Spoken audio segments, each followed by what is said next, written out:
अब हम लोग 17 चैप्टर पढ़ने जा रहे हैं कि जो कि फॉरेस्ट और लाइफलाइन है। और इस चैप्टर के थ्रू हम लोग फॉरेस्ट के बारे में बहुत सारी इंपॉर्टेंट चीज़ें जानने वाले हैं।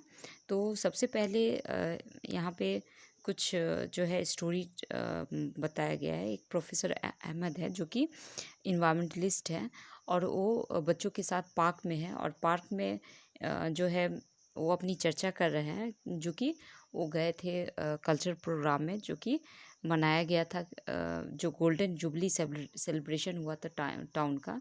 तो उसमें उनको बुलाया गया था, कल्चरल प्रोग्राम हुए, और उसमें एक चीज़ डिस्कशन किया गया कि जो बेरोज़गारी है, अनएम्प्लॉयमेंट है, वो लोगों का जो है बढ़ता जा रहा है।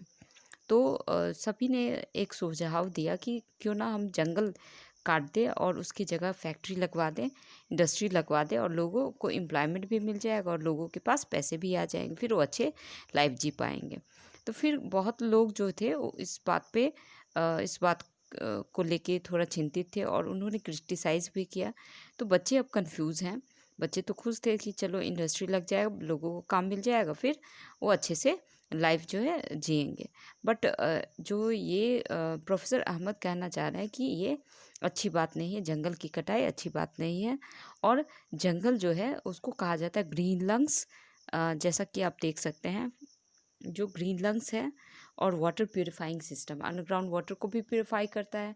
देन और क्या करता है, वेपर के रूप में जो जो भी गंदा पानी है उसको एब्जॉर्ब कर लेगा, और फिर ट्रांसपिरेशन के थ्रू वो निकालेगा एटमॉस्फेयर में, और फिर बादल बनेगी, फिर बारिश होगी। तो ये हो जाएगा ग्रीन लंग्स। ये क्या कहा जाएगा, इसको ग्रीन लंग्स कहा जाएगा। तो ये सब है। तो इसीलिए बच्चे को समझाने के लिए वो बच्चे के साथ फॉरेस्ट जाना चाहते हैं, और उसके थ्रू वो समझाना चाहते हैं। तो एक दिन का प्लानिंग बना कि वो संडे मॉर्निंग को सारे बच्चे को लेके जाते हैं, और उन्होंने कुछ चीज़ें जैसे knife, hand lens, then stick, notebook, ये सब ले लिया।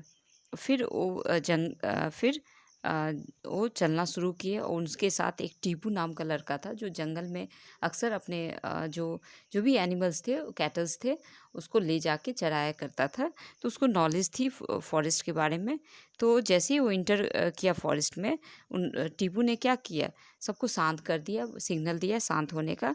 क्योंकि अगर वो हल्ला करेंगे तो वो एनिमल डिस्टर्ब हो जाएंगे, फिर हो सकता है एनिमल उन पे हमला कर दे। तो इस तरह की बातें थी यहाँ पे। अ, और अब आगे हम लोग बढ़ते हैं। अब यहाँ पे जो टीबू नाम का लड़का है उनको ऐसी जगह पे ले जाता है, ऊंचाई पे ले जाता है, और वहाँ से बच्चे देखते हैं तो उन्हें नीचे पूरा पेड़ ही पेड़ दिखता रहता है, कोई भी जगह खाली नहीं दिखता है। लेकिन ये यूनिफॉर्मली ग्रीन नहीं था। और इन्वायरमेंट कैसा था, पीसफुल था, बहुत ठंडी हवाएं चल रही थी, बहुत अच्छा कूलिंग इन्वायरमेंट था, जो कि उनको फ्रेश और हैप्पी कर रहा था।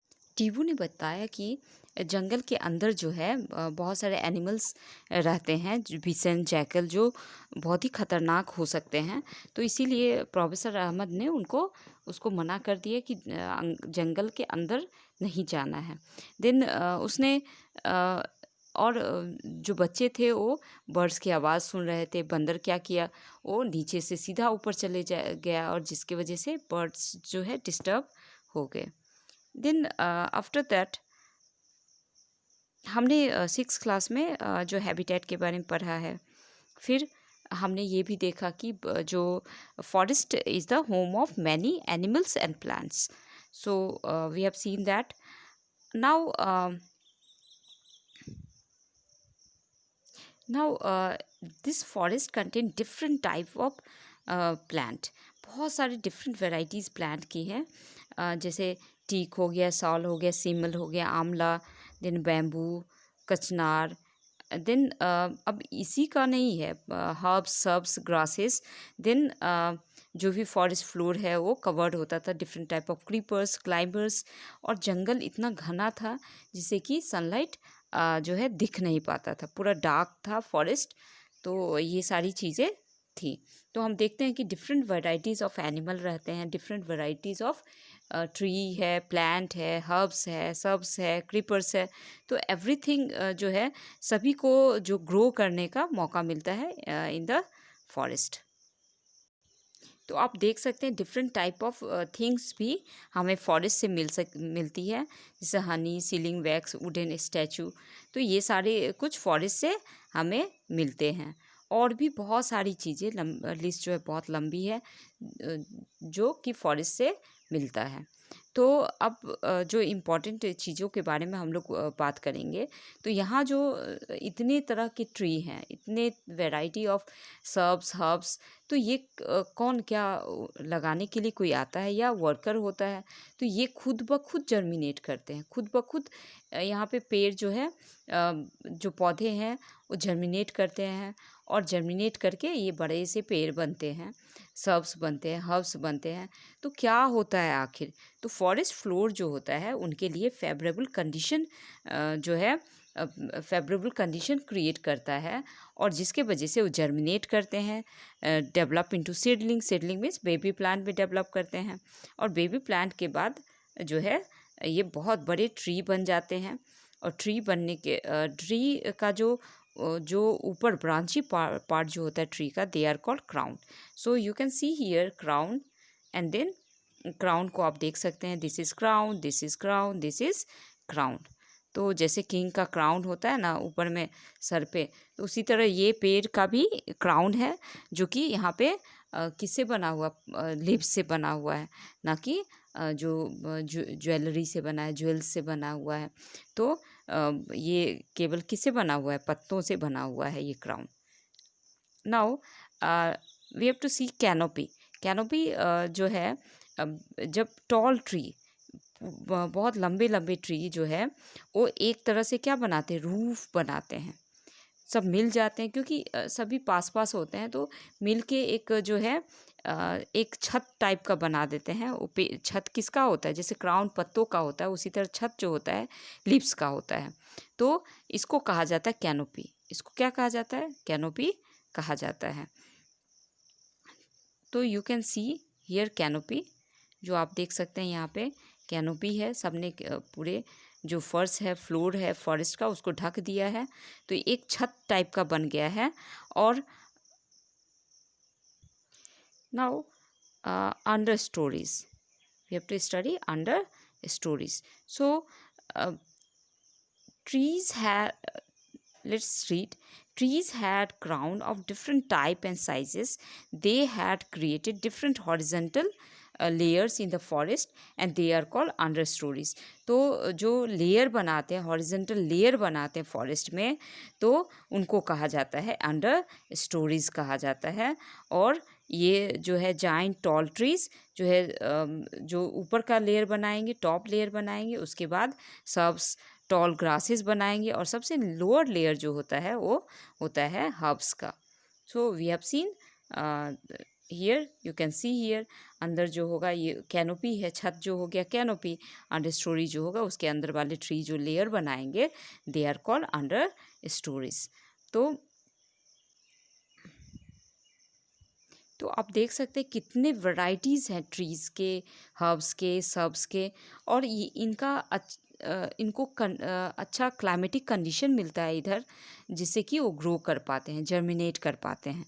तो जो बच्चे हैं वो इधर उधर घूम रहे हैं, और उनके जो क्लोथ में है, हेयर में कुछ सीड चिपक जाता है, और ये जो सीड चिपक जाता है, ये क्या करते हैं? ये जो है सीड डिस्पर्सल का काम करेंगे। तो सीड क्या होगा कि एक जगह से दूसरे जगह फैलने में मदद होता है। तो कुछ सीड के पास क्या होता है कि सर्टेन जो है वो चिपक जाते हैं जो भी ड्रेस है उसके साथ। तो ये उनको मदद करता है सीड डिस्पर्सल में, और इसी से फॉरेस्ट जो है वो ग्रो करता है। फिर not only the variety of animals, plants, but small insects also, numerous small insect they have seen in the bark of trees. Trees के बार्क में उन्हें बहुत सारे छोटे छोटे एनिमल्स देखे, छोटे छोटे इंसेक्ट्स देखे, और बहुत छोटे छोटे एनिमल जो है पेड़ पे चढ़ते हुए देखा। फिर उन्होंने ये देखा कि जो फॉरेस्ट फ्लोर है वो पूरा कैसा है, उन पे चलना बिल्कुल स्पंजी जो है कार्पेट की तरह लग रहा था। और ये क्यों हो रहा था? क्योंकि जो फॉरेस्ट फ्लोर है वो उसमें जो भी पत्ते, जो भी एनिमल, जो भी कुछ जो डेथ होता है तो वो क्या हो जाता है, डिके कर जाता है, सड़ जाता है।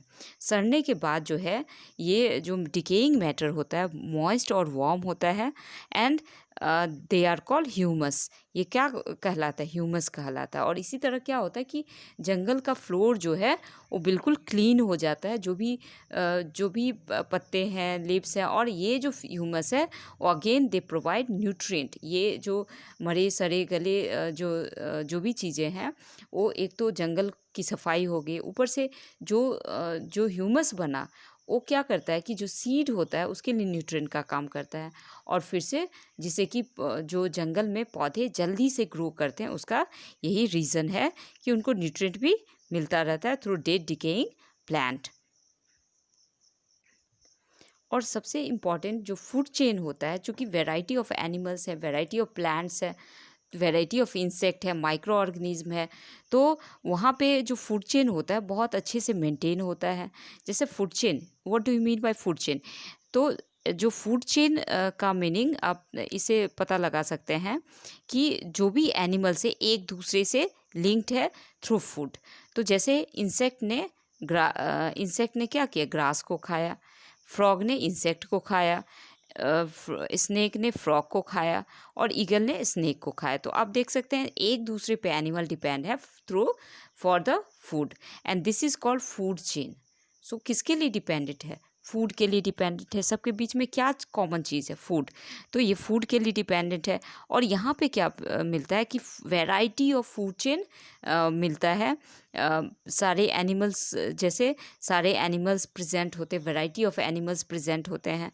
तो इसे जो है अगर एक ही भी पार्ट जो है डिस्टर्ब हो गया, एक भी चेन डिस्टर्ब हो गया, चेन का एक भी पार्ट अगर टूट गया तो फिर प्रॉब्लम हो सकता है। जैसे अगर मान लीजिए कि अगर हमने सीन से स्नेक को हटा दिए, जो कि बहुत ख़तरनाक हमें लगता है, तो क्या होगा कि फ्रॉग का पॉपुलेशन बढ़ जाएगा।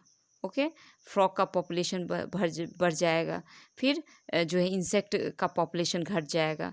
ओके, तो ग्रास का बढ़ जाएगा। तो इस तरह क्या होगा कि एक चीज़ भी और ईगल क्या होगा कि स्नेक इसको नहीं मिलेगा तो ये बढ़ने लगेगा। तो एक भी चीज़ अगर एक चेन भी टूटता है तो पूरा जो इकोसिस्टम हमारा है, जो पूरा ये जो बायोस्फीयर है, जिसको हम लोग जो अर्थ का जो सिस्टम है वो पूरा डिस्टर्ब हो जाएगा। तो ये जंगल जो है बहुत अच्छे से इस रोल को निभाता है, और जिससे कि हम लोग जो है अच्छे से रह पाते हैं। तो आप यहाँ पे देख सकते हैं ये फोटोसिंथेसिस हो रहा है। फोटोसिंथेसिस में कार्बन डाइऑक्साइड यूज़ हो रहा है, ऑक्सीजन दे रहा है। देन डिकम्पोजर क्या कर रहे हैं, डिकम्पोजर जो है जो पत्ते हैं, जो भी सारा फॉरेस्ट फ्लोर पे गिर रहा है, फॉरेस्ट फ्लोर पे वो डेड डिके को न्यूट्रिएंट में, ह्यूमस में चेंज कर रहे हैं, और ये डिकम्पोजर जो है न्यूट्रिएंट में चेंज करके फिर ये प्लांट ले रहा है। तो इस तरह जो है ये वाटर फिर ये क्या कर रहा है कि सॉइल को ये रूट क्या करता है, सॉइल को पकड़ के रखता है, टाइटली बॉन्डेड होता है, जिससे कि सॉइल जो है इधर उधर जा नहीं पाता है। फिर वाटर जो है वो एब्जॉर्ब होता है, वाटर क्या होता है, एब्जॉर्ब होता है। तो इस तरह जो है ये जो फॉरेस्ट जो है वो पूरा जो सिस्टम है जो उसको क्या करते हैं, उसको मेंटेन करते हैं। जिन डिकम्पोजर जो होते हैं बैक्टीरिया, फंगाई होते हैं। अब देखिए मशरूम और दूसरे माइक्रो ऑर्गेनिज्म जो होते हैं ये डेड डिकेइंग को जो है वो खाते हैं, और जिसके वजह से उसी से इनको न्यूट्रिशन मिलता है, जो सेप्रोट्रॉपिक न्यूट्रिशन, जैसा कि मशरूम में आपने देखा था फर्स्ट चैप्टर में। तो वो कहाँ से मिलता है, डेड डिकेइंग। और ये डेड डिकेइंग होता क्या है, जो जंगलों में जो जंगल में यहाँ बात हो रही है, तो जो भी एनिमल अगर मरेगा, इंसेक्ट मरेगा, या कोई भी चीज़ का डेथ होता है, तो ये जो है इसी से न्यूट्रिशन ये लोग लेते हैं। तो और ये जो फीड करते हैं डेड प्लांट और एनिमल टिश्यू को, और उनको कन्वर्ट कर देते हैं ह्यूमस में। ये क्या कन्वर्ट कर देते हैं, ह्यूमस में। और ह्यूमस जो है बहुत ही क्या होता है कि बहुत ही जो सॉइल को फर्टाइल बनाता है, और ये इनको कहा जाता है डिकम्पोजर, जो कि ह्यूमस में चेंज करते हैं, उनको डिकम्पोज करते हैं, दे आर कॉल्ड डिकम्पोजर। तो ये दोनों काम कर दिए, न्यूट्रिएंट भी प्रोवाइड हो गया, और न्यूट्रिएंट प्रोवाइड हुआ तो फॉरेस्ट ग्रो भी कर रहे हैं, और जो भी जंगल जो होता है वो सफाई भी हो रहा है। कुछ ऐसे एनिमल्स हैं जो कि मरे हुए एनिमल्स को खाते हैं, जैसे होता है vulture, crows, jackal, insects. So they are called scavenger. जो वल्चर, क्रोज, ये सब जो होता है स्कैवेंजर होता है, जो कि डेड जो एनिमल्स है उनको खाता है, और जिसके वजह से फॉरेस्ट में कहीं भी वेस्ट नहीं होता विदाउट एनी वर्कर नहीं भी रखने से ये सारे कुछ जो है मेंटेन रहता है। और अब हम लोग पढ़ेंगे इसको ग्रीन लंग्स क्यों कहा जाता है, जो कि फर्स्ट स्टार्टिंग में हमने ये वर्ड सुना था, ग्रीन लंग्स क्यों कहा जाता है। तो जनरली ये जो क्या काम करता है कि ये ऑक्सीजन को रिसाइकिल करता है। मीन्स जो कार्बन डाइऑक्साइड प्लांट क्या करते हैं, प्लांट जो है वो कार्बन डाइऑक्साइड लेते हैं at the time of photosynthesis, and they give out oxygen, and this oxygen is taken by animal during respiration. ऐसे ऑक्सीजन जो है प्लांट भी लेगा ड्यूरिंग रेस्पिरेशन। तो इस तरह क्या हो गया, ये जो प्लांट है वो क्या हो गया, प्लांट हो गया ग्रीन लंग्स। प्लांट जो फॉरेस्ट जो हो गए, ये प्लांट क्या किए कि ऑक्सीजन सप्लाई किए बदले में कार्बन डाइऑक्साइड के। तो ये जो फॉरेस्ट है फुल ऑफ प्लांट है, ट्रीज़ है, डिफरेंट टाइप ऑफ क्रीपर्स है, क्लाइंबर्स है। So they all do the same thing, सभी कुछ करते हैं। तो इसीलिए इनको कहा जाता है green lungs, because it is related to respiration. और ये चूँकि पत्ते पौधे जो हैं इस तरह का काम कर रहे हैं, जनरेट कर रहे हैं ऑक्सीजन हमारे लिए, जो इन्वायरमेंट है उसको क्या कर रहे हैं, प्योरीफाई कर रहे हैं। So they are called green lungs, तो इनको कहा जाता है green lungs. Now water cycle जो हमने 6th क्लास में पढ़ा था, तो ये वाटर साइकिल भी ये मेंटेन करता है trees. Lot of water is evaporated through transpiration. Transpiration के थ्रू क्या होता है कि बहुत सारे पानी जो है in the form of vapour release होते हैं, और ये वेपर जो है अल्टीमेटली क्लाउड बनेंगे। क्लाउड बनने के बाद ये वर्षा के रूप में आते हैं, और इस तरह जो है वाटर साइकिल मेंटेन रहता है। फिर ये वाटर जो है इनफिल्ट्रेशन होगा, ज़मीन में जाएगा, ग्राउंड वाटर बनेगा। फिर ये ग्राउंड वाटर से कुछ सीज का पानी भी बनेगा, कुछ रिवर का भी वाटर बनेगा, फिर वहाँ से इवेपोरेशन होगा। तो ये साइकिल चलता है, और this is called water cycle. तो बहुत सारे पेड़ हैं जिसके वजह से जो है वाटर साइकिल भी अच्छा खासा होता है। और जो इन्वायरमेंट होता है वहाँ का, जो फॉरेस्ट का इन्वायरमेंट होता है वो जनरली कैसा होता है, कूल होता है। अब बहुत सारे पीपल भी जो है फॉरेस्ट एरिया में रहते हैं, जिनको ट्राइबल्स कहा जाता है, और ये सारी चीज़ों के लिए फॉरेस्ट पे डिपेंड करते हैं। तो फॉरेस्ट जो प्रोवाइड करता है, फूड प्रोवाइड करता है, शेल्टर प्रोवाइड करता है, वाटर प्रोवाइड करता है, मेडिसिन, और जो बहुत सारे जनरली जो आयुर्वेदा जो हम लोग कहते हैं वो क्या है कि Ayurveda that is medicine prepare from plant से प्रिपेयर होता है। तो यही आयुर्वेदा है, और ये जो मेडिसिन होते हैं वो जनरली फॉरेस्ट एरिया में ज़्यादा पाए जाते हैं। और जैसा कि हम लोग जानते हैं जो बड़े बड़े ग्रास हैं, बुशेस हैं, जो भी टॉल जो ग्रास है, ये सब तो उनको फूड प्रोवाइड करेंगे ही एनिमल को, उनको छुपने में भी मदद करते हैं, उनको कार्निवोरस से एनिमल से बचाते हैं। और कार्निवोरस को भी ये जो है बुशेस है प्रोटेक्शन देते हैं। प्रोटेक्शन मीन्स वो जो हार्बीवोर्स है उनको देख नहीं पाते हैं और वो मारे जाते हैं। तो इस तरह क्या होता है कि दोनों को एक दूसरे को क्या मिल रहा है कि एक को फूड मिल रहा है, एक को प्रोटेक्शन मिल रहा है। तो इस तरह जो है ये क्या करते हैं, इस तरह फॉरेस्ट जो है उनको फूड प्रोवाइड करता है, उनको प्रोटेक्शन भी प्रोवाइड करता है। अब यहाँ पे जो बच्चों ने देखा कि जो फॉरेस्ट में जो है डिफरेंट टाइप ऑफ जो ड्रॉपिंग्स को देखा। ड्रॉपिंग्स मीन्स एक्सक्रीटा, जो एनिमल्स के एक्सक्रीटा थे उनको देखा। और जो एनिमल्स को पहचाना जाता है, फॉरेस्ट ऑफिसर्स जो है एनिमल को पहचानते हैं कि इस जंगल में कौन कौन से एनिमल हैं, तो वो दो चीज़ों से पहचानते हैं। एक उनके स्क्रीटा से, ड्रॉपिंग से, और एक उनके फुटप्रिंट से, पैरों के निशान से वो लोग पहचानते हैं कि ये एनिमल्स जो है इसमें है, प्रेजेंट है। अब ये एक्सक्रीटा जो उनका होता है ये न्यूट्रिएंट का काम करता है। तो उन्होंने देखा कि बहुत सारे क्रैब, बहुत सारे जो चींटियों का झुंड था, देन बीटल्स, ये सारे जो है ये उनको क्या कर रहे थे, खा रहे थे। और उसके बाद जो सीडलिंग था वो जर्मिनेट हो रहा था। तो ये सीडलिंग हर्ब्स सब्स का सीडलिंग था जो जर्मिनेट हो रहा था। तो एनिमल जो है सीड कोड भी डिस्पर्स करते हैं। जैसे बर्ड्स जो है कुछ जैसे कोई फ्रूट खा रही होती है तो कुछ फ्रूट जो है आधा फ्रूट लेके चली जाती है, जिसके वजह से जो है वो दूसरी जगह जर्मिनेट होता है। उसके बाद ये जो एनिमल का डंग होता है उनको जो भी सीडलिंग है उनको ये क्या प्रोवाइड करता है, न्यूट्रिएंट प्रोवाइड करता है। नाउ ये जो फॉरेस्ट है इनको कहा जाता है डायनेमिक लिविंग एंटिटी। तो डायनेमिक लिविंग एंटिटी का मीनिंग होता है full of life and vitality. तो full of life and vitality क्यों है? क्योंकि जितने भी अगर नंबर ऑफ जो ट्रीज ज़्यादा होंगे तो नंबर ऑफ हार्बीवोर्स ज़्यादा होंगे, नंबर ऑफ हार्बीवोर्स ज़्यादा होंगे तो नंबर ऑफ कार्निवोर्स ज़्यादा होंगे। और डिकम्पोजर क्या करेगा, जब ये मरेंगे तो ये सड़ जाएंगे, गल जाएंगे, और डिकम्पोजर फिर से इनके बॉडी को न्यूट्रिएंट में चेंज कर देगा, और जिससे कि बहुत सारे प्लांट हैं वो ग्रो करेंगे, रीजनरेट करेंगे, और जिसके वजह से बहुत सारे एनिमल जो हैं जो हार्बीवोर्स हैं उनका नंबर इंक्रीज करेगा। फिर हार्बीवोर्स अगर ज़्यादा नंबर में होंगे तो कार्निवोर्स अल्टीमेटली ज़्यादा नंबर में होंगे, और जिसके वजह से ये फॉरेस्ट जो होता है full of life and Vitality कहा जाता है। तो ये कभी कभी क्वेश्चन रहता है कि why it is called dynamic living entity.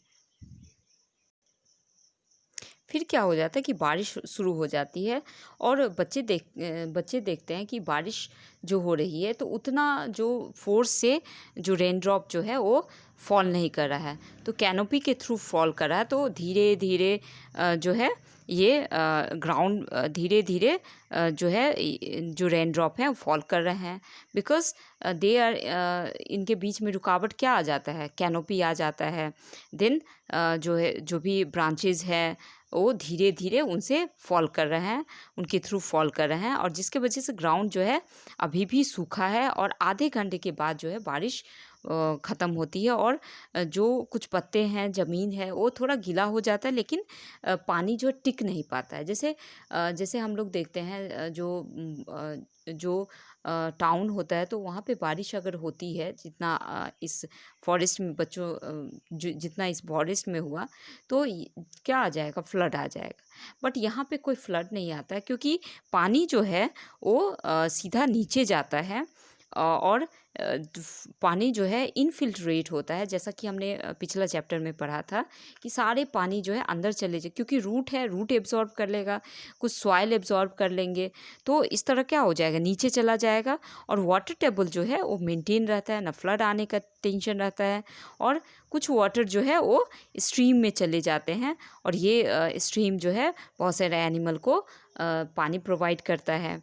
Then और ये जो चूँकि रूट जो है जनरली क्या करते हैं, सॉइल को बाइंड करके रखते हैं। नॉर्मली क्या होता है, सॉइल को बाइंड करके रखते हैं, सॉइल को पकड़ के रखते हैं, और जिसके वजह से क्या होगा कि सॉइल को बाइंड करने की वजह से जो पानी अगर बरसेगा भी, हिट भी करेगा, तो एक तो उतना ज़्यादा फोर्स से हिट नहीं कर पाता ड्यू टू कैनोपी, जो पेड़ पौधे हैं तो उनके थ्रू ये हिट करता तो ज़्यादा।